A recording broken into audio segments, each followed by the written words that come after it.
Welcome to H2K Infosys. H2K Infosys is a e-verify business based in Atlanta, Georgia, United States. We provide 100% job-oriented, instructor-led, face-to-face, true live online software training programs. It also includes access to Cloud Test Lab with software tools. We provide live project for you to work on. We also provide assistance with mock interviews, resume preparation and review, and job placement assistance. H2K Infosys is trusted by so many students across the world. H2K Infosys provides world-class services in IT training with real-time project work for corporates and individuals, special IT training for MS students in the United States, software design, development, QA manual and automation, performance testing and maintenance, IT staff augmentation, job placement assistance, and tech support.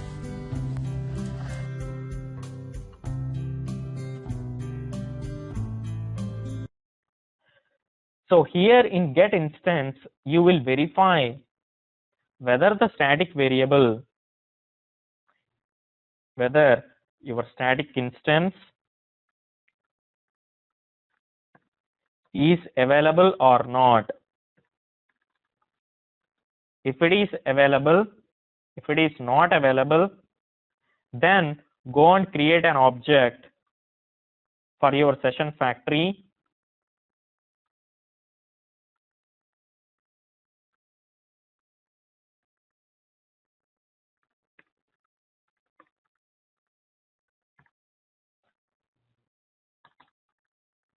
This method will return our instance, nothing but our session factory.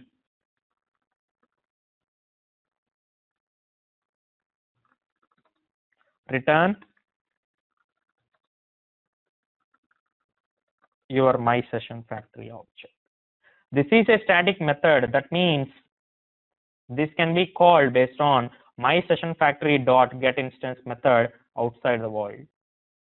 And second thing is, here I'm creating our my session factory object, but we have mentioned that this is a private constructor. Even though if it is a private constructor, within the same class, anybody can make use of private access.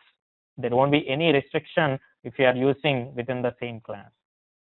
And the second thing is, this get instance method will be called as a static method. That means there is no instance required to call this method. See, if we make this as normal method, we need an object to call this method. Currently, we don't have any object itself. We can only call based on static instance only. So currently, that's why we made this particular one as a static. And second thing is, the creation of an object is under the control of same class, but not by the outside class. That's what we want to make sure at this level. So we are verifying. See, even though this is a private variable, private static variable, this is also just like a variable under my session factory. I'm verifying whether the static instance is null or not. If it is null value, that means for the first time, this value will be null, and I'm creating an object for that. And for the second time onwards, if someone else has asked for the instance, I am returning the same instance, because for the second request onwards, your my session factory won't be null. This was already created with an object, and for any kind of second request, see, normally how clients will ask for an instance of my session factory now. They'll use my session factory dot get instance method. This is how they will get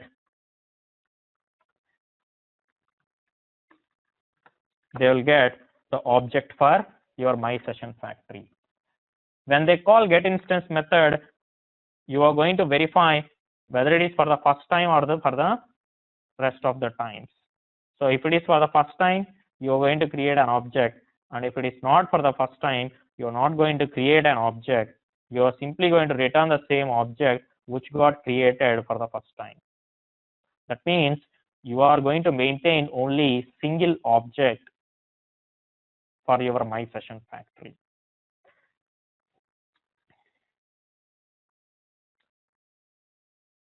See, if we didn't make the constructor as private, you're going to provide the access to the outside world. That means the object creation is not within our hands.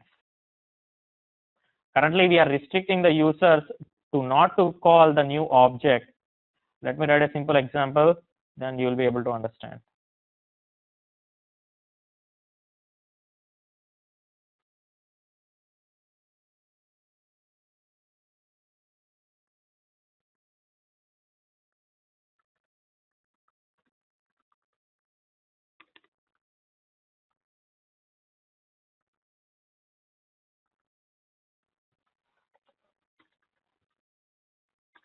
See, the first step is we need to make our constructor private. Second thing is, let us say,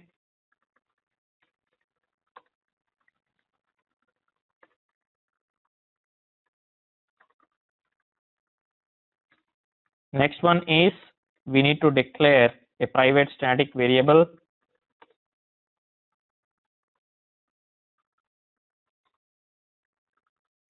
obj,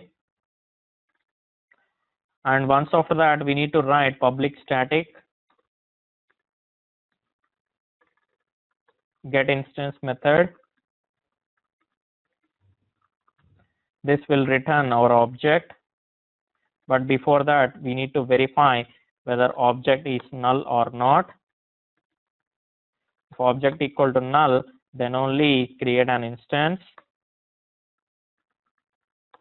print out a statement first time object creation.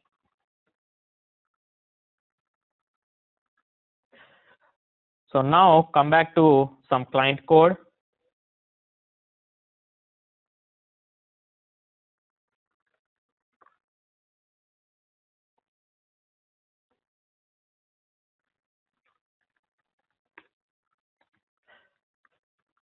Singleton object, first object equal to new singleton object. Normally this is how we'll create an object, by using new operator. But here you can see that when client is trying to create an object, the constructor singleton object is not visible. So he can't create an object for this particular one. But you are supposed to provide an object to this guy, this client code, in some other way. This was based on object dot get instance method.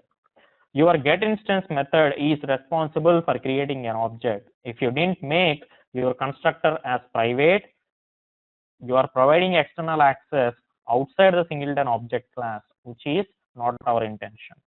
We want only one instance of the whole class to be running in our whole JVM.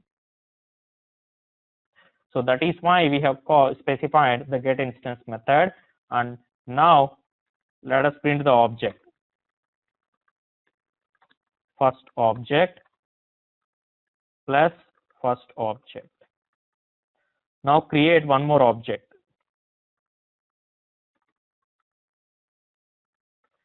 I'm creating a second object.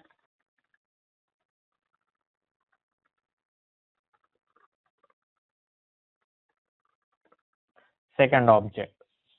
Even for the second object also, I just need to ask the get instance method only. I don't have any other option. When I execute this one, what happened? Constructor calling. See, first time it has executed the get instance method. For the first time, the object will be null. Even though if it is a static value, it wasn't assigned for the first time. When the object is null, it will call the constructor calling, first time object creation, and once after that it has returned the object. You can see that first object, singleton object with hash code addbf1. For the second time, now go and call again get instance method. This time obj is not null. It has already pointing to some reference in the memory. It already got some reference in the memory. So now obj is already pointing to this particular one. It won't create one more instance by entering this block. You can see that it hasn't called the constructor for the second time, and it hasn't executed this particular statement also. It has directly returned the object. You can see that the object, and it has returned the same object, which is our intention. We want only a single instance to be running in our whole JVM. If you guys remember the logger code, logger dot get logger, you don't have any access to create an object for your logger code. You are going to call get logger method, and you are going to pass the name of the class, spring.class file. You can create an object of logger by using like this. You can't create because logger don't want to create an object based on your assumption or your requirement, and they are enforcing you to get a logger object based on the static method called get logger. They are going to provide a logger instance, but the object creation is entirely based on logger framework. So whenever you want to use logging, you should go for get logger method only. You can't get a new object based on your requirement. The purpose of using this is they don't want to create a separate logger object based on the class name. They don't want to create an object for each and every request. They just want to create a separate object based on the class name. That means for each and every class, they're going to use same logger object. So how many number of methods you will call within the same class, they're going to use the same object of that particular logger class. So whenever we want such type of control, we'll go for singleton objects to be available in our entire JVM memory space.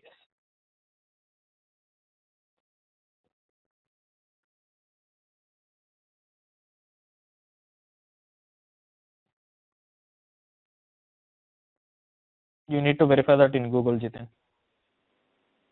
Yes. Yep. When we say singleton, so are we restricting only for some classes to do this, or for every class we do that? No, not for all, based on our requirement.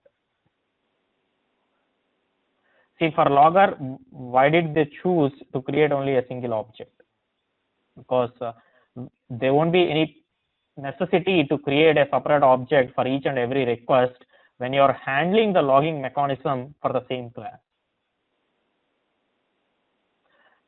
It is required when you go for a different class. When you're using JDBC util or DAO util, you can go for a single object. When you're going for controller class, you can create a separate logging object. So they felt that creating a different object for each client request is wastage of memory space, and that's the reason they have taken an assumption that you should call get logger method, and they are not interested to provide a direct access to the logger object. I have a last question, Krish. If I use a load balancing, means suppose I have two instances of the application server. Okay. If one fails, the other one has. At that time, will it create two objects? How will we control across two? If it is across two application servers, that means you are using two JVMs. So two JVMs means it is a separate JVM which won't contain any instance. Even though if you have created one instance in one JVM, that doesn't mean that there is already an instance available for the second JVM. So it will definitely going to create a separate instance in that. Okay. Yep. See, when you do the load balancing, even though you have 10 servers available under your load balancer, it will be going to process all the requests at the top level only. But the down level work, the normal request handling, it will be done separately at each and every JVM level. So that means it needs a separate object within the same JVM.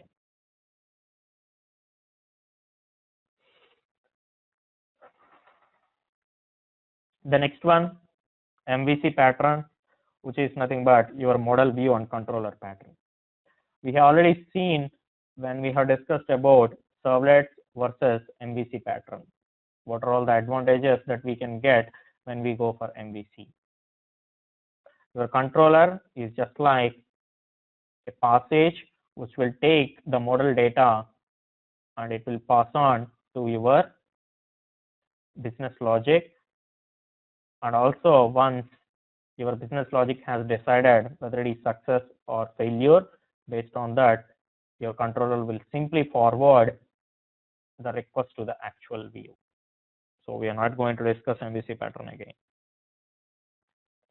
And also the DAO design pattern.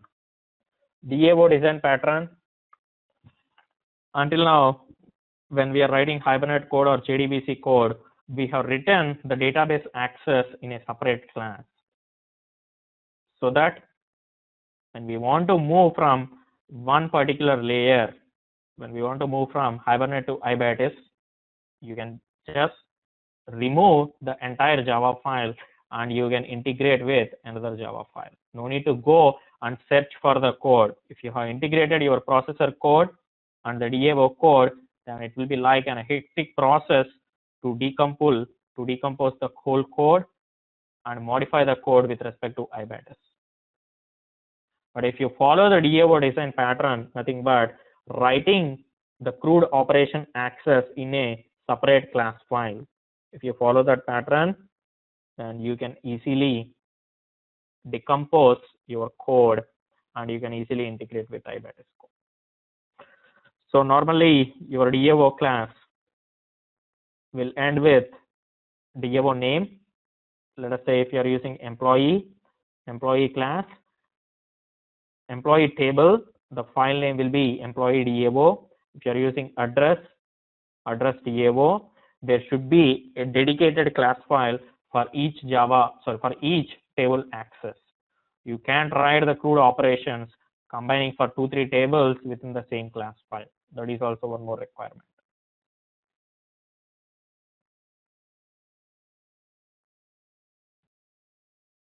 The next one is factory pattern. Factory pattern, it will be used for creation of objects. But the subclasses decides which classes to be instantiated. That means if you guys look at our earlier example order class,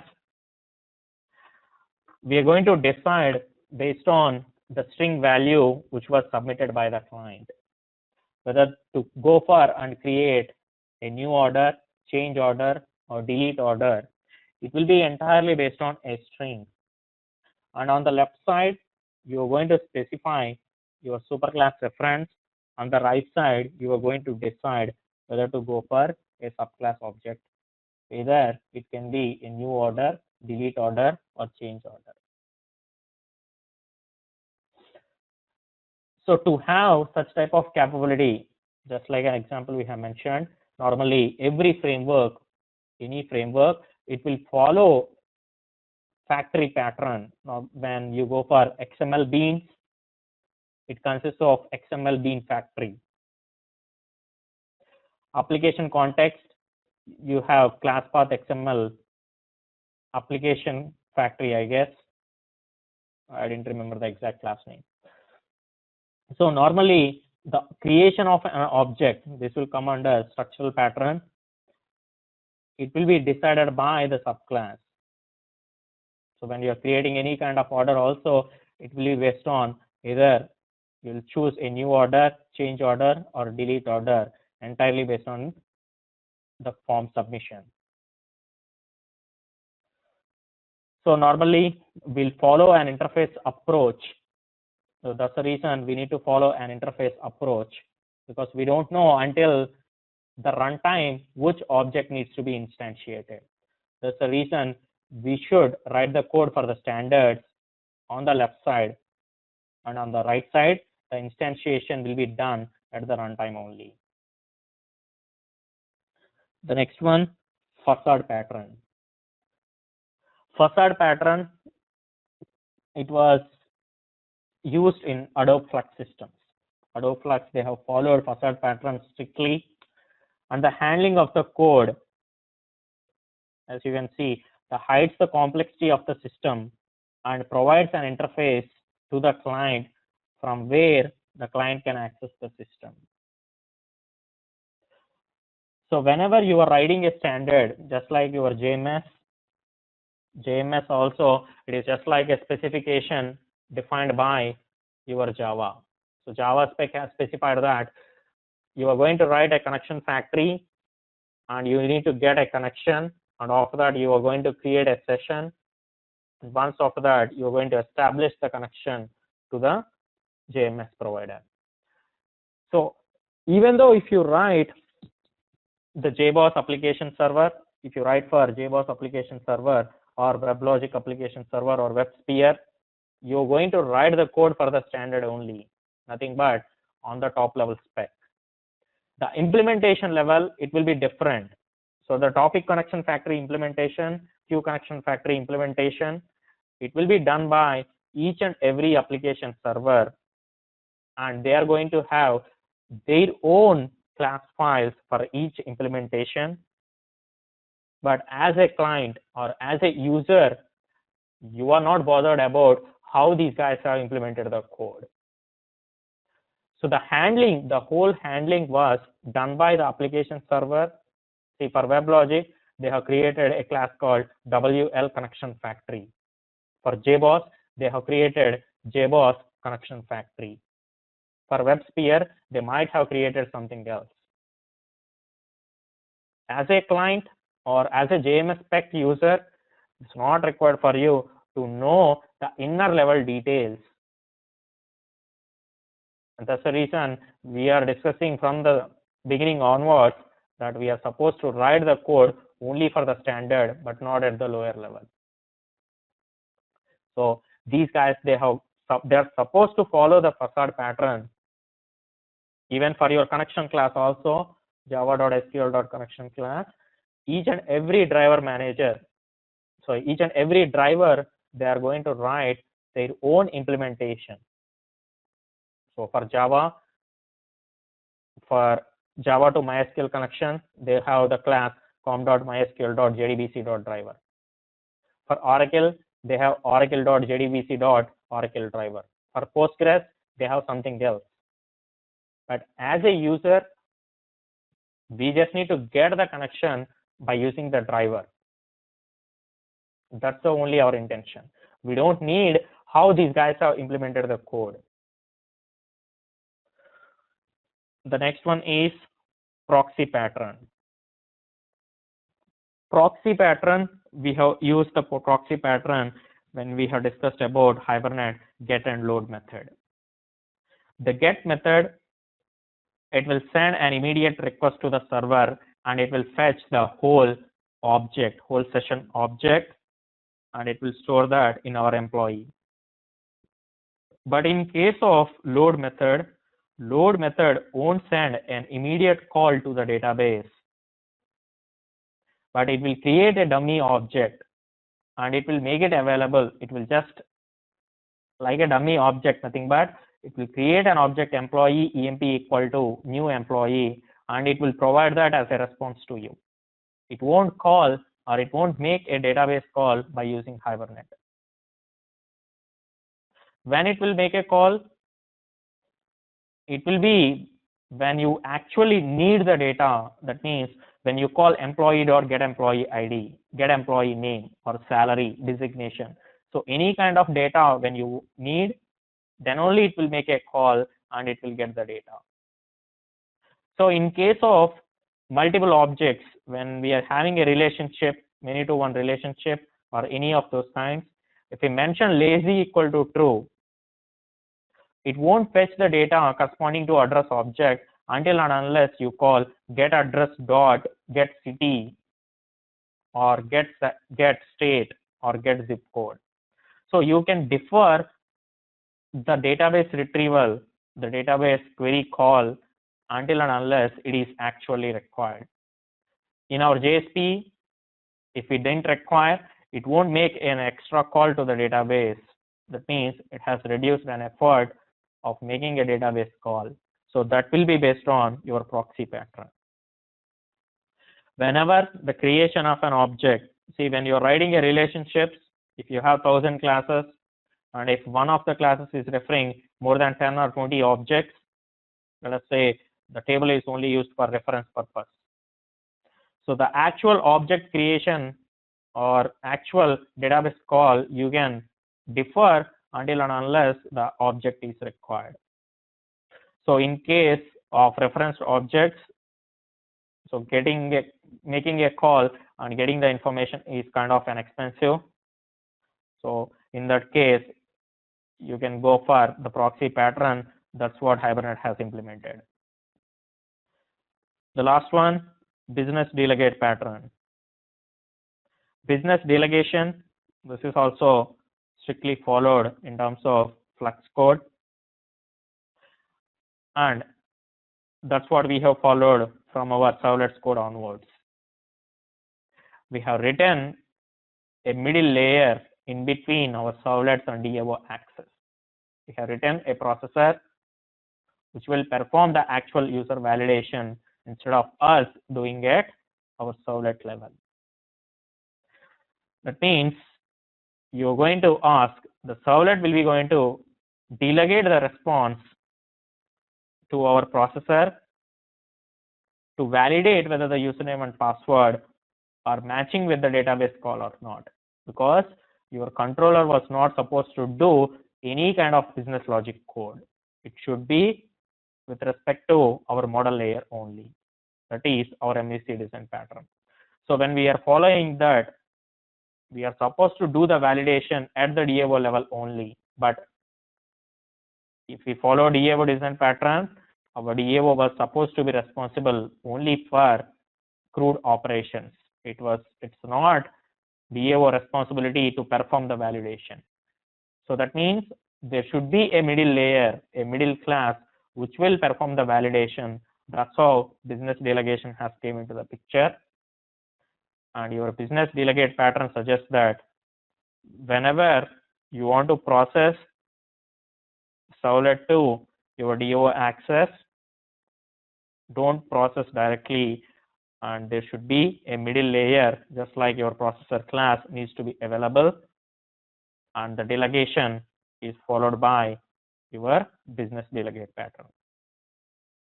There are plenty of other design patterns available, but these are the ones which we have covered in almost all our examples, either in our Spring or our struts or our JDBC or struts example, servlets example, web services. At any place we have followed this kind of patterns only. Even for web services also, we just received the request at the server level and we have delegated to our processor to contact the database. Normally, whenever framework has designed, they will definitely follow all the patterns so that the creation of an object or the loose coupling between the objects are supposed to be maintained by the framework itself. Whenever you are using the framework, you are not going to create any kind of an object. It will be taken care by your framework itself. That means the creation of an object, it will be considered by your framework, and it will identify when to create an object or when to make use of the same object. Even if you go for your EJB, stateless session beans, there also the creation of an object will be taken care by your container, and for stateful, it will decide, it will create a new instance for each and every client request. For stateless, it will use the same instance if the session was already available in the session pool. So the creation of an object, it was controlled by our EJB container at that place. So even though we have used all those code, everything was based on a pattern. Either it can be under any kind of category.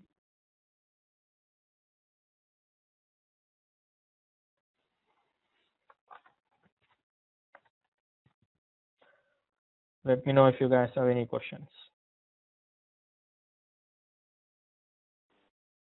Great. Yep. So we can use any of these. We can use more than one pattern in a particular.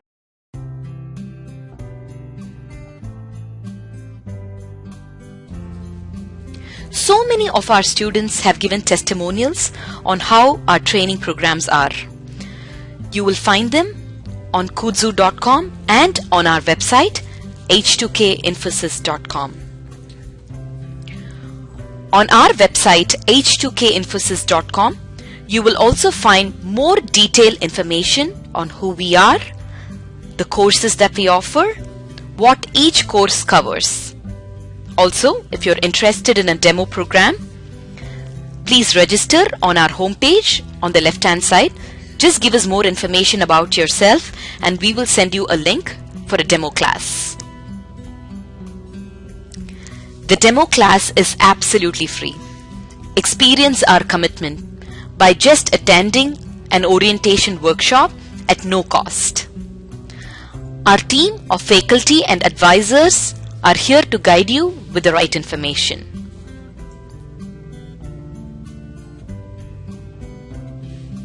If you still have more questions, please feel free to call us.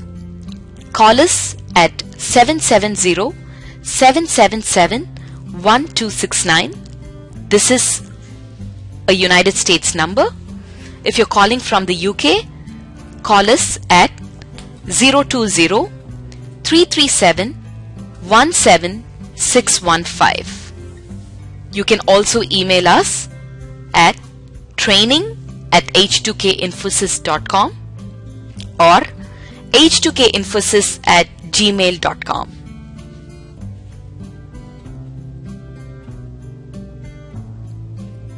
Thank you for watching our videos. We wish you a great career in information technology.